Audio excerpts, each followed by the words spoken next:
शंका कैसे पैदा होती है, चलिए जानते हैं। एक सहेली ने दूसरी सहेली से पूछा, बच्चा पैदा होने की खुशी में तुम्हारे पति ने तुम्हें क्या तोहफा दिया?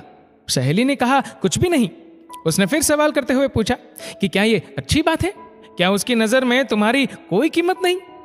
लफ्जों का ये जहरीला बम गिराकर वह सहेली दूसरी सहेली को अपनी फिक्र में छोड़कर चलती बनी। थोड़ी देर बाद शाम के वक्त उसका पति घर आया और पत्नी का मुंह लटका हुआ पाया। फिर दोनों में झगड़ा हुआ, एक दूसरे को लानतें भेजी, मारपीट हुई और आखिर पति पत्नी में तलाक हो गया। जानते हैं प्रॉब्लम की शुरुआत कहां से हुई? उस फिजूल जुमले से जो उसका हालचाल जानने आई सहेली ने कहा था। रवि ने अपने जिगरी दोस्त पवन से पूछा, तुम कहां काम करते हो? पवन ने कहा, रेडीमेड कपड़ों के शोरूम में। रवि ने कहा, कितनी तनख्वाह देता है मालिक? पवन ने कहा, 18,000। रवि ने कहा, बस 18,000 रुपए? तुम्हारी जिंदगी कैसे कटती है इतने पैसों में? पवन ने गहरी सांस भरते हुए कहा, बस यार क्या बताऊं।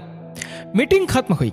कुछ दिनों के बाद पवन अब अपने काम से बेरुखा हो गया और तनख्वाह बढ़ाने की डिमांड कर दी, जिसे मालिक ने रद्द कर दिया। पवन ने जॉब छोड़ दी और बेरोजगार हो गया। पहले उसके पास काम था, अब काम भी नहीं रहा। एक साहब ने एक शख्स से कहा जो अपने बेटे से अलग रहता था, तुम्हारा बेटा तुमसे बहुत कम मिलने आता है, क्या उसे तुमसे मोहब्बत नहीं रही? बाप ने कहा, बेटा ज्यादा व्यस्त रहता है, उसका काम का रूटीन बहुत सख्त है, उसके बीवी बच्चे हैं, उसे बहुत कम वक्त मिलता है।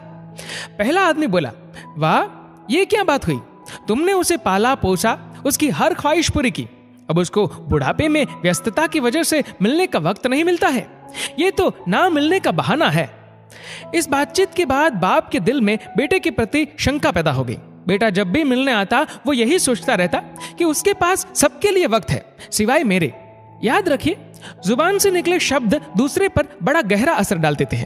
बेशक कुछ लोगों की जुबानों से शैतानी बोल निकलते हैं। हमारी रोजमर्रा की जिंदगी में बहुत से सवाल हमें बहुत मासूम लगते हैं, जैसे तुमने ये क्यों नहीं खरीदा, तुम्हारे पास ये क्यों नहीं है, तुम इस शख्स के साथ पूरी जिंदगी कैसे बिता सकती हो, तुम उनकी बात कैसे मान सकते हो, वगैरह वगैरह। इस तरह के बेमतलब ही फिजूल के सवाल नादानी में या बिना मकसद के हम पूछ बैठते हैं, जबकि हम ये भूल जाते हैं कि हमारे ये सवाल सुनने वाले के दिल में नफरत या मोहब्बत का कौन सा बीज बो रहे हैं। आज के दौर में हमारे इर्द गिर्द समाज या घरों में जो टेंशन टाइट होती जा रही है, उन समस्याओं की जड़ तक जाया जाए तो अक्सर उसके पीछे किसी और का हाथ होता है।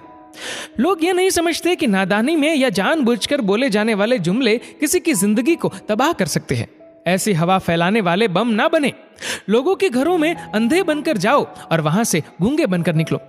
क्या खूब कहा है किसी कवि ने, न चादर बड़ी कीजिए न ख्वाहिशें दफन कीजिए, 4 दिन की जिंदगी है बस चैन से बसर कीजिए। न परेशान किसी को कीजिए न हैरान किसी को कीजिए, कोई लाख गलत भी बोले बस मुस्कुरा कर छोड़ दीजिए।